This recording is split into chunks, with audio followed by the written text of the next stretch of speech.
بسم اللہ الرحمن الرحیم۔ آج کا ہمارا موضوع ہے پارہ نمبر 12 کا خلاصہ۔ رازق صرف اللہ تعالیٰ کی ذات ہے۔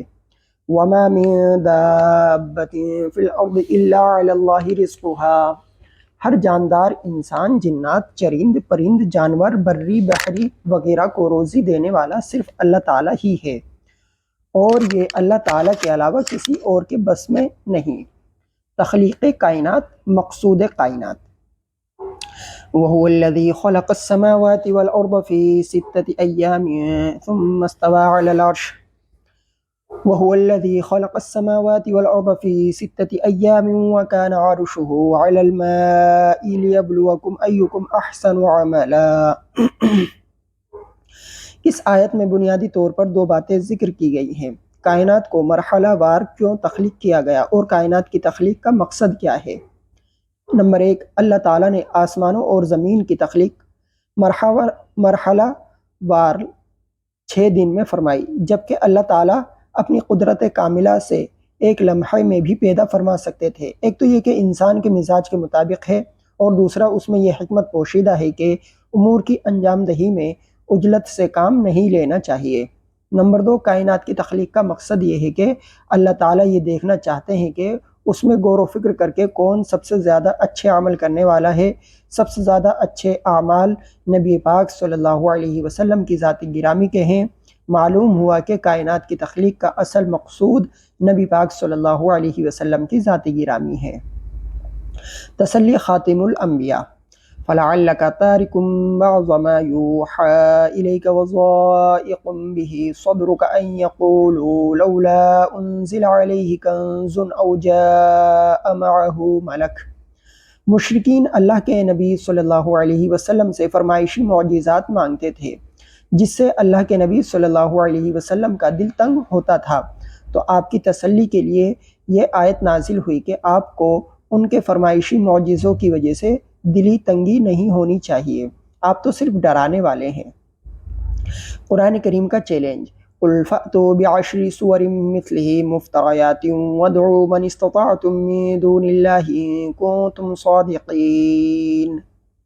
گزشتہ آیات میں مشرکین کے فرمائشی معجزات کا ذکر تھا، اب اس آیت میں ایک ایسے معجزے یعنی قرآن کریم کا ذکر ہے جس کا مشرکین بھی انکار نہیں کر سکتے۔ اگر ان کے مطالبے کا مقصد نبی مکرم صلی اللہ علیہ وسلم کی حقانیت کو جاننا ہے تو وہ بذریعہ قرآن ثابت ہو چکی ہے۔ اگر مطالبے کا مقصد محض ضد، تو اللہ تعالیٰ نبی مکرم صلی اللہ علیہ وسلم پر خزانہ اتار دیتے یا تصدیق کے لیے کوئی فرشتہ نازل فرما دیتے، تب بھی مشرکین نے نہیں ماننا تھا، کیونکہ مطالبے کا مقصد ماننا نہیں بلکہ ضد تھی۔ اللہ تعالیٰ نے منکرین کو قرآن کریم کے بارے میں 3 قسم کے چیلنج دیے۔ نمبر 1، ایسا اس جیسا ایک قرآن لاؤ۔ نمبر 2، اس جیسی 10 صورتیں لاؤ۔ نمبر 3، اس جیسی ایک صورت لاؤ۔ یہاں 10 صورتوں کا چیلنج ہے۔ اگر تم باوجود فصاحت و بلاغت کے نہیں لا سکتے تو سمجھ لو کہ قرآن کریم برحق اور سچی کتاب ہے، اور تمہارے الزامات، اعتراضات سب جھوٹ ہیں۔ پھر آیت نمبر 25 سے لے کر سورہ ہود کے آخر تک اللہ تعالیٰ نے 7 انبیاء علیہم السلام کے واقعات کو بطور درس و عبرت کے ذکر فرمایا ہے۔ نمبر 1، داستان نوح علیہ السلام۔ وَلَقَدْ أَرْسَلْنَا نُوحًا إِلَىٰ قَوْمِهِ إِنِّي لَكُمْ نَذِيرٌ مُّبِينٌ۔ حضرت نوح علیہ السلام اپنی قوم کو شب و روز 950 سال وعظ و نصیحت اور اللہ تعالیٰ کی توحید و عبادت کی طرف دعوت دیتے رہے۔ جب قوم شرک میں حد سے تجاوز کر گئی تو اللہ تعالیٰ کا حکم آ گیا کہ کشتی تیار کرو۔ آپ نے کشتی تیار کر لی، پھر جو کلمہ گو تھے ان کو کشتی میں سوار فرما لیا، اور تمام جانوروں میں سے نر اور مادہ کو اس میں بٹھا لیا۔ پھر عذاب کی شکل میں آسمان سے پانی برسا اور زمین سے بھی پانی نکلا۔ حضرت نوح علیہ السلام نے اپنے بیٹے کنعان سے کہا کہ تو بھی آ جا۔ بیٹے نے کہا کہ میں پہاڑ پر چڑھ کر بچ جاؤں گا، لیکن پانی پہاڑ سے بھی اونچا ہو گیا۔ حضرت نوح علیہ السلام نے دعا مانگی کہ اے اللہ، میرا یہ بیٹا میرے اہل میں سے ہے، اور آپ نے وعدہ فرمایا تھا کہ آپ کے ساتھ ایمان والوں اور اہل و عیال کو بچا لوں گا۔ اللہ تعالیٰ نے حضرت نوح علیہ السلام سے یہ بات فرمائی کہ اہل سے مراد وہ ہیں جو مسلمان ہیں اور یہ کافر ہے، اس کا کوئی عمل قابل قبول ہے ہی نہیں۔ لہٰذا بیٹا مشرک ہونے کے بنیاد پر اسی عذاب میں غرق ہو گیا۔ نمبر 2، داستان ہود علیہ السلام۔ وَإِلَىٰ عَادٍ أَخَاهُمْ هُودًا قَالَ يَا قَوْمِ اعْبُدُوا اللَّهَ مَا لَكُم مِّنْ إِلَٰهٍ غَيْرُهُ۔ حضرت ہود علیہ السلام نے اپنی قوم عاد جو بہت طاقتور تھی کو دعوت دی کہ اللہ تعالیٰ کی عبادت کرو جس کے سوا تمہارا کوئی معبود نہیں، اللہ تعالیٰ کے سوا کسی اور کو عبادت کے لائق سمجھنا کفر ہے، اور فرمایا کہ سابقہ گناہوں کی معافی مانگو، لیکن قوم نے نہ مانا اور اپنے بتوں کی پوجا پاٹ میں لگے رہے۔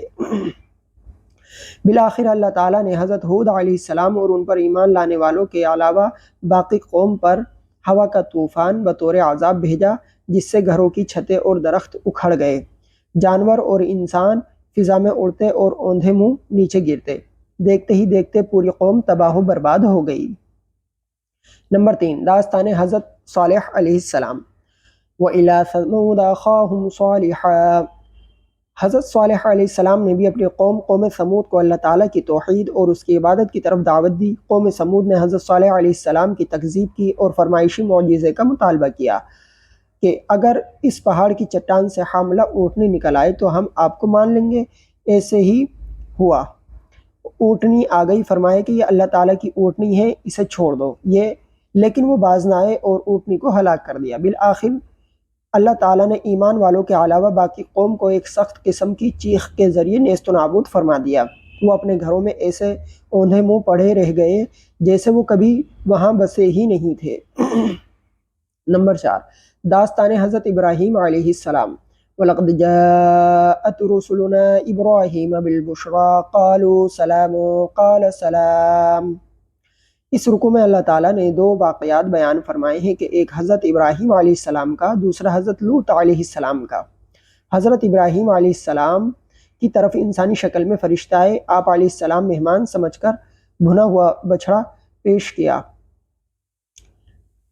انہوں نے نہ کھایا۔ حضرت ابراہیم علیہ السلام کو اندیشہ لاحق ہوا کہ کہیں فساد کی نیت سے نہ آئے ہوں۔ فرشتوں نے تسلی دی کہ ہم اللہ تعالیٰ کی طرف سے بھیجے ہوئے ہیں۔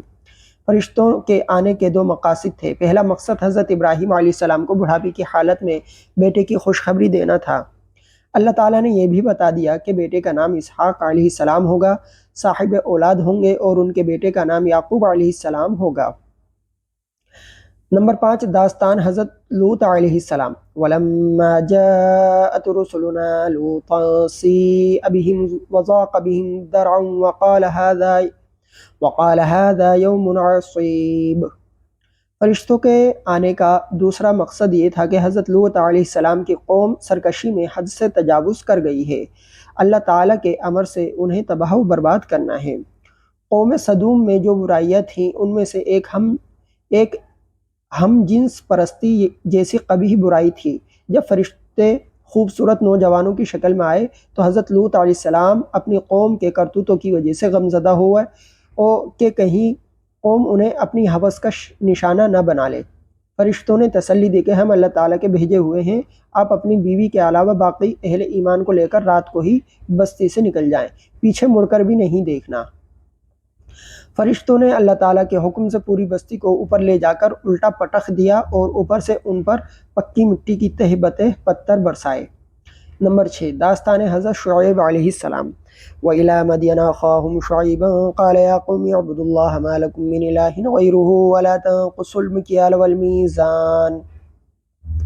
یہاں سے لے کر رکوع کے آخر تک قوم شعیب علیہ السلام کے واقعے کو تفصیل سے بیان کیا جا رہا ہے۔ یہ قوم مدین میں آباد تھی اور بہت خوشحال تھی۔ ان میں ایک برائی ناپ تول میں کمی کرنا تھی، جب دیتے تو کم دیتے، لیتے تو زیادہ لیتے تھے۔ حضرت شعیب علیہ السلام نے انہیں سمجھانے اور اصلاح کرنے کی بہت کوشش کی مگر انہوں نے نہ مانا۔ بالآخر حضرت شعیب علیہ السلام اور ان پر ایمان لانے والوں کے علاوہ باقی قوم کو ایک سخت قسم کے چیخ کے ذریعے نیست و نابود فرما دیا۔ وہ اپنے گھروں میں ایسے اوندھے منہ پڑے رہ گئے جیسے کبھی وہاں وہ بسے ہی نہیں تھے۔ نمبر 7، داستان حضرت موسیٰ علیہ السلام۔ وَلَقَدْ آتَيْنَا مُوسَى الْكِتَابَ فَاخْتُلِفَ فِيهِ وَلَوْلَا كَلِمَةٌ سَبَقَتْ مِنْ رَبِّكَ لَقُضِيَ بَيْنَهُمْ۔ یہاں سے حضرت موسیٰ علیہ السلام کی رسالت کا بیان ہے۔ حضرت موسیٰ علیہ السلام نے فرعون کو دعوت دی لیکن وہ نہ مانا۔ قیامت کے دن وہ اپنی قوم کے آگے ہوگا، قوم سمیت جہنم میں ڈال دیا جائے گا۔ قیامت کی ہول نہ کی۔ یوم یأتی لا تکلم نفس الا بإذنہ فمنہم شقی وسعید۔ قیامت کے دن ہیبت کی وجہ سے لوگوں کی یہ حالت ہوگی کہ وہ اللہ تعالیٰ کی اجازت کے بغیر بات نہیں کر سکیں گے، ہاں البتہ جس کو اللہ تعالیٰ اجازت دیں۔ لوگوں میں بعض شقی یعنی بدبخت کافر ہوں گے اور بعض سعید خوشبخت یعنی خوشبخت مومن ہوں گے۔ شقی ہمیشہ جہنم میں رہیں گے اور سعید ہمیشہ جنت میں رہیں گے۔ استقامت کا حکم، فاستقم کما امرت ومن تاب معك ولا تطغوا انه بما تعملون بصیر۔ گزشتہ کئی آیات میں سابقہ انبیاء علیہ السلام میں سے 7 انبیاء اور ان کی اقوام کے حالات و واقعات بیان کیے گئے۔ اب یہاں سے نبی مکرم صلی اللہ علیہ وسلم اور آپ کی امت کو استقامت علی الدین کا حکم دیا جا رہا ہے۔ استقامت کا تعلق عقائد، عبادات، معاملات، اخلاق اور معاشرت وغیرہ سب کے ساتھ ہے۔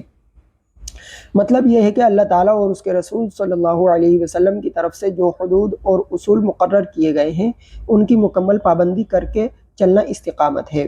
ایک مرتبہ صحابہ کرام رضی اللہ عنہم نے نبی اکرم صلی اللہ علیہ وسلم کی داڑھی مبارک میں کچھ سفید بال دیکھ کر کہا، اے اللہ کے رسول، آپ پر بڑھاپا تیزی کے ساتھ آ رہا ہے۔ آپ صلی اللہ علیہ وسلم نے اس آیت کی طرف اشارہ کر کے فرمایا کہ سورہ ہود اور اس جیسی صورتوں نے مجھے بوڑھا کر دیا۔ اللہ تعالیٰ سے ہمیشہ عافیت کی دعا مانگا کریں۔ بعض حضرات مجھے دعا دیتے ہیں کہ اللہ تعالیٰ آپ کو استقامت عطا فرمائے۔ میں انہیں کہتا ہوں کہ بھائی مجھے استقامت کی بلکہ عافیت کی دعا دیا کریں۔ اقامت صلاۃ کا حکم، واقیم الصلاۃ طرفی النہار وزلفا من اللیل ان الحسنات یذہبن السیئات۔ اس آیت میں 3 چیزیں بیان کی گئی ہیں۔ اقامت صلاۃ کا حکم، اوقات نماز اور اقامت صلاۃ کا فائدہ، یعنی فرض نمازوں کو واجبات، سنن، مستحبات اور آداب کا خیالات رکھتے ہوئے ادا کرنا، یعنی 4 نمازوں کا ذکر ہے، فجر، عصر اور مغرب اور عشاء، جبکہ ظہر کا ذکر دوسری آیت میں موجود ہے۔ نماز ادا کرنے کا فائدہ یہ ہے کہ یہ انسان کے گناہوں کو مٹا دیتی ہے۔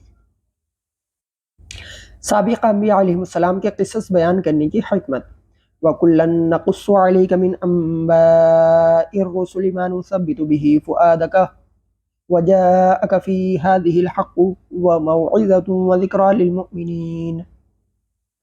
سورہ ہود میں مختلف مقامات پر 7 انبیاء علیہ السلام کے قصص اور ان کی اقوام کے واقعات کو بیان کیا گیا ہے۔ اب یہاں سورہ کے آخر میں ان قصص کی حکمتوں کو بیان کیا جا رہا ہے کہ سابقہ انبیاء علیہ السلام کے واقعات بیان کرنے سے مقصود نبی اکرم صلی اللہ علیہ وسلم کو تسلی دینا اور آپ کے دل کو مطمئن کرنا ہے، اور آپ صلی اللہ علیہ وسلم کی امت کے لیے بھی اس میں نصیحت و موعظت اور عبرت ہے۔ سورہ یوسف، اس پوری صورت میں حضرت یوسف علیہ السلام کا واقعہ بیان کیا گیا ہے۔ اسی مناسبت سے آپ کے نام پر اس صورت کا نام سورہ یوسف رکھا گیا۔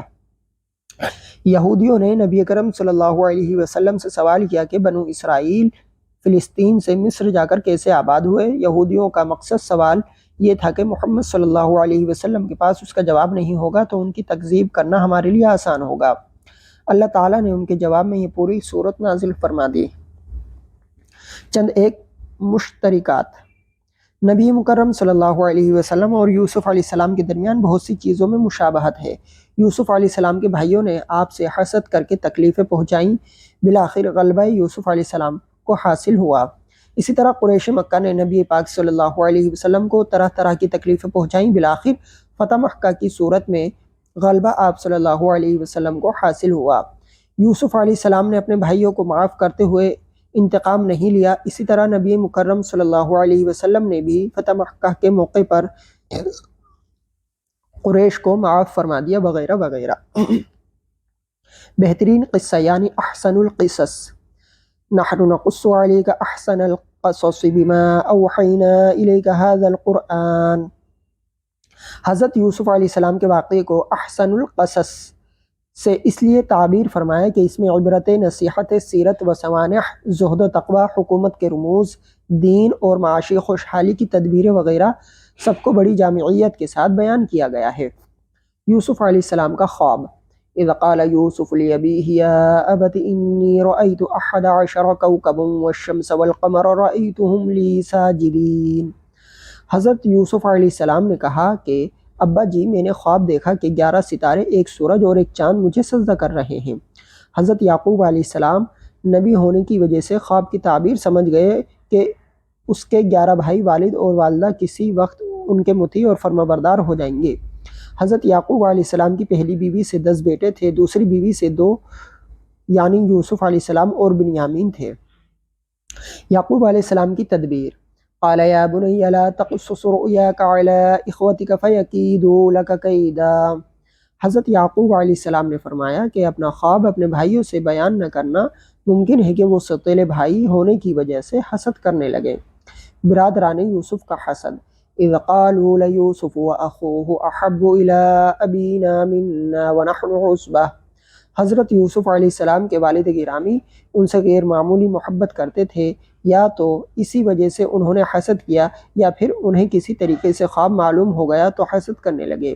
وہ کہنے لگے کہ ہم عمر، طاقت اور تعداد میں بھی زیادہ ہیں، والد گرامی کی مدد تو ہم کر سکتے ہیں، اس لیے ہم سے زیادہ محبت ہونی چاہیے۔ یوسف علیہ السلام کے قتل کا منصوبہ: اقتلوا یوسف او اطرحوہ ارضا یخل لکم وجہ ابیکم۔ یہاں سے لے کر آیت نمبر 21 تک کا خلاصہ۔ برادران نے مشورہ کیا کہ اسے قتل کر دیں یا پھر کسی کنویں میں ڈال دیں۔ یہودا جو ان کا بڑا بھائی تھا، اس نے کہا قتل نہ کریں بلکہ کسی کنویں میں ڈال دیں۔ والد سے کہا کہ ہم سیر و تفریح کے لیے جانا چاہتے ہیں، ہماری خواہش ہے کہ یوسف علیہ السلام کو بھی ہمارے ساتھ بھیج دیجیے۔ لے جا کر کسی کنویں میں ڈال دیا۔ عشاء کے وقت والد کے پاس روتے ہوئے آئے اور ان کے کرتے کو خون لگا دیا کہ ہمارے بھائی کو بھیڑیے نے کھا لیا۔ حضرت یعقوب علیہ السلام اصل حقیقت سمجھ گئے۔ اب وہاں سے قافلہ گزرا، انہوں نے پانی نکالنے کے لیے ڈول ڈالا تو ڈول میں سے یوسف علیہ السلام نکل آئے۔ بھائی قریب تھے، آ گئے، کہنے لگے کہ یہ ہمارا بھگوڑا غلام ہے، ہم اسے بیچنا چاہتے ہیں۔ 40 یا 20 درہم میں فروخت کر دیا۔ قافلے والے لے کر مصر آ گئے، وہاں عزیز مصر نے خرید لیا۔ عزیز مصر نے اپنی بیوی سے کہا کہ اس کا بہت خیال کرنا، یہ بڑی صفات والا ہے۔ آزمائش میں کامیابی: وَلَمَّا بَلَغَ أَشُدَّهُ وَآتَيْنَاهُ حُكْمًا وَعِلْمًا وَكَذَلِكَ نَجْزِي الْمُحْسِنِينَ۔ یہاں سے لے کر آیت نمبر 29 تک کا خلاصہ۔ عزیز مصر کے گھر میں پلے بڑھے اور جوان ہوئے تو عزیز مصر کی بیوی زلیخا آپ پر فریفتہ یعنی عاشق ہو گئی۔ جب جذبات پر قابو نہ رہا تو حضرت یوسف علیہ السلام کی قربت حاصل کرنے کے لیے اندر سے دروازے بند کر کے تالے لگا دیے۔ گناہ کے تمام اسباب موجود تھے، مثلا خود عورت کی طرف سے خواہش کرنا، کسی غیر کے آنے جانے کے سب راستے بند، جوانی و قوت کا زمانہ وغیرہ، مگر اللہ تعالیٰ نے یوسف علیہ السلام کو اس سے مکمل طور پر محفوظ رکھا۔ یوسف علیہ السلام بچنے کے لیے وہاں سے بھاگے، زلیخا پکڑنے کے لیے پیچھے دوڑی، کرتا پکڑ کر ان کو باہر جانے سے روکنا چاہا، جس سے کرتا پھٹ گیا۔ باہر عزیز مصر موجود تھے، زلیخا نے فوراً الزام لگا دیا۔ اللہ تعالیٰ نے یوسف علیہ السلام کی پاک دامنی ظاہر کرنے کے لیے ایک شیر خاریانی جو دودھ پیتا بچے کی شہادت دینے کے لیے قوت گویائی عطا فرمائی۔ گواہی سے ثابت ہوا کہ زلیخا قصوروار ہے۔ عزیز مصر کو یقین ہو گیا کہ زلیخا قصوروار ہے اور اس سے کہا کہ اس گناہ کی معافی مانگو۔ یوسف علیہ السلام سے کہا کہ اے یوسف درگزر کرو۔ زنان مصر کا طعنہ اور زلیخا کی تدبیر۔ وقال نسوة في المدينة امرأة العزيز تراود فتاها عن نفسه قد شغفها حبا۔ شہر کی عورتیں باتیں کرنے لگیں کہ زلیخا اپنے غلام پر عاشق ہو گئی ہے۔ زلیخا نے ان سب عورتوں کی دعوت کی کہ دسترخوان پر تیز چھریاں اور پھل رکھ دیے۔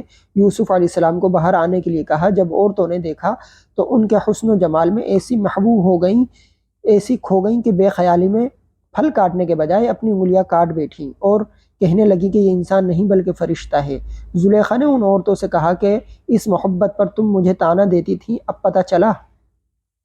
یوسف علیہ السلام کی دعا: قال رب السجن احب الی مما یدعوننی الیہ۔